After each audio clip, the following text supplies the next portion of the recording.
वैवाहिक जीवन में आएंगी खुशियां, हर मनोकामना होगी पूर्ण। हरतालिका तीज व्रत पति की लंबी उम्र, अच्छे स्वास्थ्य और सुखी वैवाहिक जीवन के लिए सुहागिन महिलाएं हरतालिका तीज का व्रत रखती हैं। ये व्रत करवा चौथ की तरह की निर्जला रखा जाता है। इस दिन दिन भर निर्जला व्रत रखने के साथ शिव पार्वती जी की विधिवत पूजा करने का विधान है। आज हरतालिका तीज पर रवि योग, बुधादित्य योग सहित कई शुभ योगों का निर्माण हो रहा है। आज सुबह शिव पार्वती की पूजा करने के साथ प्रदोष काल के समय माता पार्वती शिव जी की विधिवत पूजा करने के साथ कथा पढ़ने का विशेष महत्व है। हिंदू पंचांग के अनुसार भाद्रपद मास के शुक्ल पक्ष की तृतीया तिथि को हरतालिका तीज का व्रत रखा जाता है। इस दिन केले के पत्ते, बंधनवार से एक मंडप तैयार किया जाता है। इसमें मिट्टी से भगवान शिव पार्वती की मूर्ति बनाकर स्थापित किया जाता है। इसके बाद फूल, माला, चंदन, धूप, दीपक आदि चढ़ाया जाता है। इसके साथ ही मंत्रों का जाप करने के बाद अंत में हरतालिका तीज का व्रत जरूर करें। अगर आप हरतालिका तीज के दिन व्रत रखने के साथ इस व्रत कथा का पाठ करने से शुभ फलों की प्राप्ति होती है। आइए जानते हैं हरतालिका तीज की संपूर्ण व्रत कथा। हरतालिका तीज व्रत कथा। पौराणिक मान्यता के अनुसार कैलाश पर्वत में भगवान शिव माता पार्वती के साथ नंदी और अपने गणों के साथ बैठे हुए थे। इस अवसर में मां पार्वती ने शिव जी से पूछा कि हे महेश्वर, मैंने वह कौन सा पुण्य किया था जिसके कारण आप मुझे पति के रूप में मिले। आप तो अंतर्यामी है, तो आप मुझे अवश्य इस बात को बताएं। इस बात को सुनकर शंकर जी कहते हैं कि हे देवी, आपने तो अति उत्तम पुण्य का संग्रह किया था जिससे आपको मैं प्राप्त हुआ था। आपने भादो मास के शुक्ल पक्ष की तीज के नाम में प्रसिद्ध है। शिव जी ने कहा, हे गौरी, पर्वतराज हिमालय पर स्थित गंगा के तट पर तुमने अपनी बाल्यावस्था में 12 वर्षों तक अधोमुखी होकर घोर तप किया था।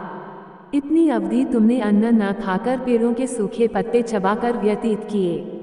माघ की विकराल शीतलता में तुमने निरंतर जल में प्रवेश करके तप किया। वैशाख की जला देने वाली गर्मी में तुमने पंचाग्नि से शरीर को तपाया। श्रावण की मूसलाधार वर्षा में खुले आसमान के नीचे बिना अन्न जल ग्रहण किए समय व्यतीत किया। तुम्हारे पिता तुम्हारी कष्ट साध्य तपस्या को देखकर बड़े दुखी होते थे। तब एक दिन तुम्हारी तपस्या को देखकर नारद जी तुम्हारे घर पधारे। तुम्हारे पिता ने हृदय से अतिथि सत्कार करके उनके आने का कारण पूछा। नारद जी ने कहा, गिरिराज, मैं भगवान विष्णु के भेजने पर यहाँ उपस्थित हुआ हूँ। आपकी कन्या ने बड़ा कठोर तप किया है। इससे प्रसन्न होकर वे आपकी सुपुत्री से विवाह करना चाहते हैं। इस संदर्भ में आपकी राय जानना चाहता हूँ। नारद जी की बात सुनकर गिरिराज गदगद हो उठे। उनके तो जैसे सारे क्लेश ही दूर हो गए। प्रसन्न होकर वे बोले, श्रीमान, यदि स्वयं विष्णु मेरी कन्या का वरण करना चाहते हैं तो भला मुझे क्या आपत्ति हो सकती है। वे तो साक्षात ब्रह्म हैं। हे महर्षि, ये तो हर पिता की इच्छा होती है कि उसकी पुत्री सुख संपदा से युक्त पति के घर की लक्ष्मी बने। पिता की सार्थकता इसी में है कि पति के घर जाकर उसकी पुत्री पिता के घर से अधिक सुखी रहे।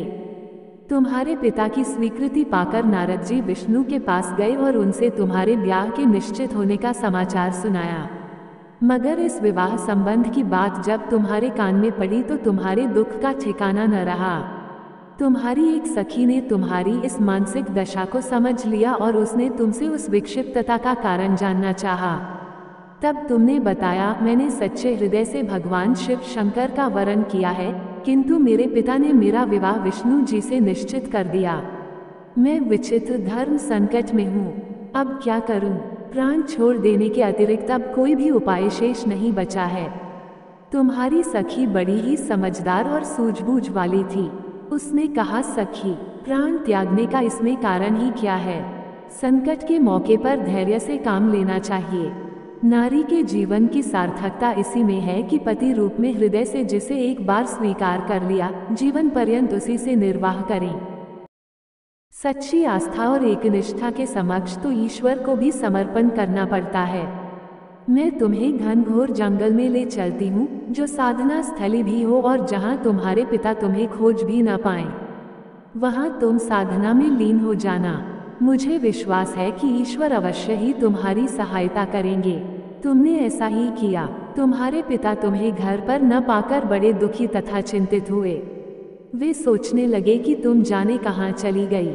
मैं विष्णु जी से उसका विवाह करने का प्रण कर चुका हूँ। यदि भगवान विष्णु बारात लेकर आ गए और कन्या घर पर न हुई तो बड़ा अपमान होगा। मैं तो कहीं मुंह दिखाने के योग्य भी नहीं रहूंगा। यही सब सोचकर गिरिराज ने जोर शोर से तुम्हारी खोज शुरू करवा दी। इधर तुम्हारी खोज होती रही और उधर तुम अपनी सखी के साथ नदी के तट पर एक गुफा में मेरी आराधना में लीन थी। भाद्रपद शुक्ल तृतीया को हस्त नक्षत्र था। उस दिन तुमने रेत के शिवलिंग का निर्माण करके व्रत किया। रात भर मेरी स्तुति के गीत गाकर जागी। तुम्हारी इस कष्ट साध्य तपस्या के प्रभाव से मेरा आसन डोलने लगा। मेरी समाधि टूट गई। मैं तुरंत तुम्हारे समक्ष जा पहुंचा और तुम्हारी तपस्या से प्रसन्न होकर तुमसे वर मांगने के लिए कहा। तब अपनी तपस्या के फलस्वरूप मुझे अपने समक्ष पाकर तुमने कहा, मैं हृदय से आपको पति के रूप में वरण कर चुकी हूँ। यदि आप सचमुच मेरी तपस्या से प्रसन्न होकर आप यहाँ पधारे हैं तो मुझे अपनी अर्धांगिनी के रूप में स्वीकार कर लीजिए। तब मैं तथास्तु कहकर कैलाश पर्वत पर लौट आया। प्रातः होते ही तुमने पूजा की समस्त सामग्री को नदी में प्रवाहित करके अपनी सहेली सहित व्रत का पारणा किया।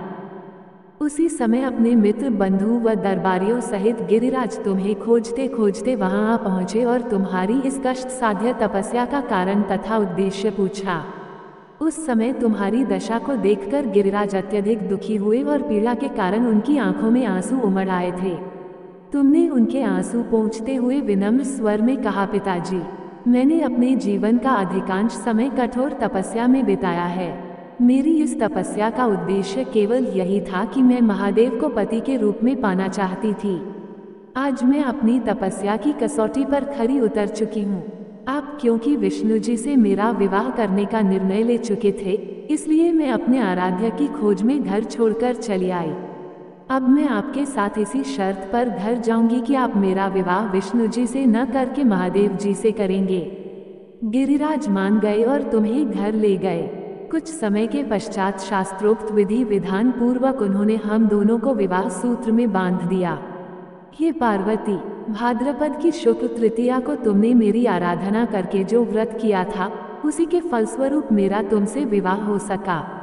इसका महत्व यह है कि मैं इस व्रत को करने वाली कुंवारियों को मनोवांछित फल देता हूँ। इसलिए सौभाग्य की इच्छा करने वाली प्रत्येक युवती को यह व्रत पूरी एकनिष्ठा तथा आस्था से करना चाहिए।